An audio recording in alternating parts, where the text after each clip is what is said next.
उज्ज्वलास किचनमध्ये आज आपण बनवणार आहे तांदळाच्या कुरडया।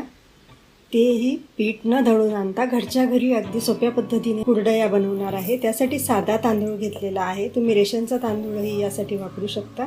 साधा जो जाड तांदूळ असतो तो तांदूळ घेतलेला आहे आणि शक्यतो नवा तांदूळ असला तर जास्त चांगलं, त्यामुळे कुरडई छान फुलते। तर हा अर्धा किलो तांदूळ आहे। हा अर्धा किलो तांदूळ चांगला असा स्वच्छ 2 ते 3 पाण्याने धुवून घ्यायचा। तर हा बघा, हा तांदूळ छान 2-3 पाण्याने धुवून घेतलेला आहे। 3 दिवस आणि 2 रात्र भिजत ठेवायचं आहे। तर भिजवताना रोज आपल्याला यातील पाणी बदलवून टाकायचं आहे। आता दुसऱ्या दिवशी एक रात्रभर हा तांदूळ आपण असाच ठेवला होता। दुसऱ्या दिवशी हा तांदूळ पुन्हा थोडासा धुवून घ्यायचा, यातील पाणी बदलवून घ्यायचं। तर हा धुवून घेतलेल्या तांदळामध्ये पुन्हा पाणी घालायचं आणि पुन्हा झाकण लावून हा तांदूळ असाच ठेवून द्यायचा आहे। आता तिसऱ्या दिवशी ह्या तांदळाला थोडासा आंबट असा स्मेल यायला लागतो आणि याच्यावर थोडा फेस येतो। तर हा तांदूळ चांगला 2 ते 3 पाण्याने धुवून घ्यायचा पुन्हा आणि थोडा वाळत घालून, तुम्ही जास्त प्रमाणामध्ये जर कुरडई बनवत असाल सावलीतच वाळत घालून चक्कीतून त्याचं पीठ तयार करून आणू शकता। तर आता हे धुवून घेतलेले तांदूळ वाटून घ्यायचे। बारीक असे वाटायचे। वाटताना यामध्ये तुम्ही पाणी घालू शकता। याची चांगली अशी पेस्ट तयार करून घ्यायची। मध्यंतरी म्हटल्याप्रमाणे तुम्ही हे तांदूळ थोडे सावलीत सुकवून चक्कीतून दळूनही आणू शकता, जास्त प्रमाणात असेल तर। मात्र याची चांगली अशी बारीक पेस्ट तयार करायची। तर हे बघा, अशी छान स्मूथ याची पेस्ट तयार झालेली आहे। तर पाणी टाकून ही पेस्ट वाटल्यानंतर अर्धा लिटर पेस्ट तयार झालेली आहे। आता ही पेस्ट जी आहे यामध्ये 1 लिटर पाणी घालायचं, म्हणजे दुप्पट पाणी यामध्ये घालायचं आहे आणि पातळ तयार करून घ्यायचं।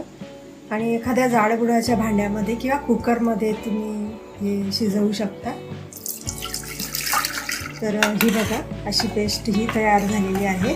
साधारण 1.5 लिटर ही पेस्ट तयार झाली आणि थोडं पाणी एका साईडला गरम करायला ठेवते।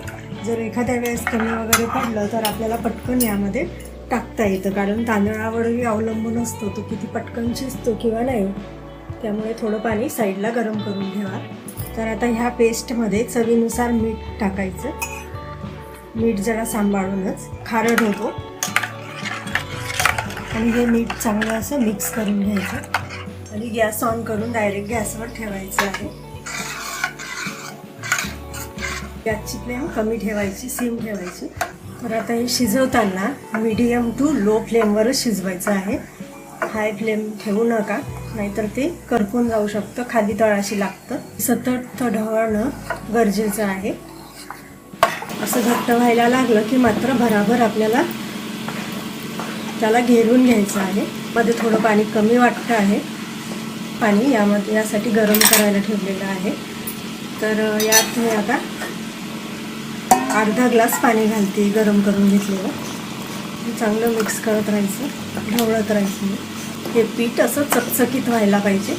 तर हे बघा, असं चकचकीत हे पीठ तयार होतं, स्टिकीनेस येतो याला। हे बघा, अजिबात गुठळा राहिलेला नाही आणि छान स्मूथ अशी हे पीठ तयार झालेलं आहे। छान पांढरं शुभ्र असं, अजिबात खाली चिकटलेलं नाही आहे। थोडं 2 मिनिटांसाठी झाकण ठेवायचं आणि गॅस बंद करून टाकायचं। कोमट होऊ द्यायचं, म्हणजे कुरडया पाळायला आपल्याला हाताला चटके लागत नाही। थोडं हे बघा, काही मिनिटानंतर खूप थंड होऊ द्यायचं नाही, नाहीतर घट्ट होऊन जाईल। कुरडईचा साचा घेतलेला आहे, शेव पाडतो आपण तो, ती रिंग याला लावलेली आहे। तर आता याच्या साच्यात भरून कुरडया पाळून घ्यायच्या। थोडं गरम आहे त्यामुळे कापड वगैरे तुम्ही साच्याला धरा। तर हे बघा, छान अशा ह्या कुरडया तयार होतात। त्यातील रिंग बदलली आहे, मला जरा बारीक हवे आहे त्यामुळे। आणि हो, ह्या कुरडया तुम्हाला उन्हामध्येही वाळत घालायची गरज नाही, ह्या सावलीत अगदी फॅन खालीही छान सुकतात।